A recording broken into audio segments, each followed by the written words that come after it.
রাঙামাটির বাঘাইছড়ির সাজেকের দুর্গম ৩ গ্রামে ছড়িয়ে পড়েছে জ্বর ও ডায়রিয়া।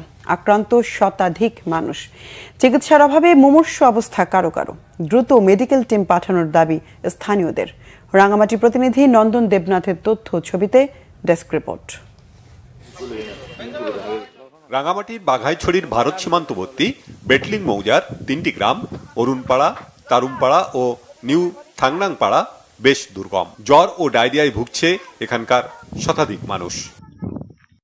বিশুদ্ধ খাবার পানির তীব্র অভাব এসব এলাকায়।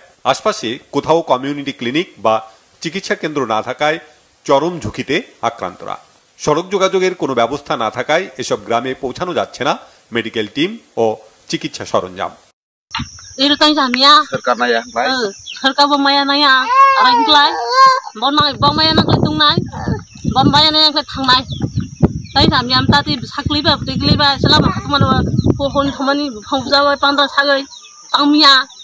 প্রতি বছর এই মৌসুমে এসব এলাকায় ডায়রিয়ার প্রকোপ দেখা দেয়। Civil surgeon doctor Nuyen Khisa জানিয়েছেন, উপজেলা স্বাস্থ্যকর্মী ও ব্র্যাকের একটি টিম সেখানে কাজ করছে।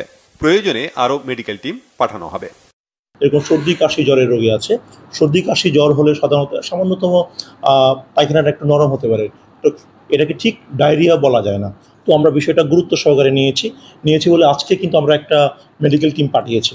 আমাদের রিপোর্টে এটা ডায়রিয়া নয়, ডায়রিয়ার কোনো প্রাদুর্ভাব নয়, এটা আমাদের নিয়ন্ত্রণে আছে। হ্যাঁ, আমরা কর্মীদের মাধ্যমে বিশুদ্ধ পানির ট্যাবলেট, যে হ্যালো ট্যাব যেগুলো আছে, আমরা সেগুলো বিতরণ করেছি তাদের মাঝে।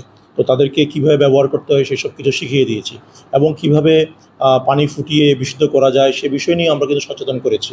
2016 ও 2020 সালে সাজেকের এসব গ্রামে ডায়রিয়া ও হামে আক্রান্ত হয়ে 9 শিশু সহ 15 জনের মৃত্যু হয়। Bangla vision news desk.